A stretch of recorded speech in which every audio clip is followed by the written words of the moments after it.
السلام علیکم سامعین، 23 جمادی الاخرہ اور 26 دسمبر ہے۔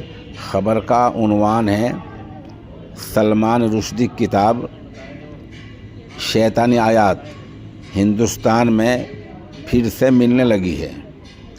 بتا دیں، اس کتاب پر 1988 میں یعنی 36 سال پہلے اس وقت کی راجیو گاندھی سرکار نے پابندی لگا دی تھی، لیکن اب پھر مودی سرکار میں یہ کتاب ملنی شروع ہو گئی ہے۔ آج کی خبروں میں بتایا گیا ہے کہ کتاب دہلی کے بازار میں دستیاب ہے۔ سلمان رشدی ہندوستانی نژاد ہے، بیرون ملک رہتا ہے۔ اس نے ایک کتاب لکھی ہے شیطانی آیات، جس میں العیاذ باللہ قرآن شریف کی بہت سی آیات کا مذاق اڑایا گیا، انحراف کیا گیا ہے، صحابہ کرام پر کی توہین کی گئی ہے، پیغمبر اسلام کی بہت ساری باتوں کو نکارا گیا ہے۔ اس طرح کی باتیں کتاب میں ہیں۔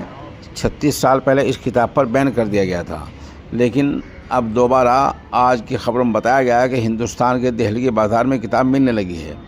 مطلب یہ کہ سرکار بی جے پی کی ہے اور ہر وہ کام کرنے جا رہی ہے جس سے اہل اسلام کے جذبات مجروح ہوتے ہوں۔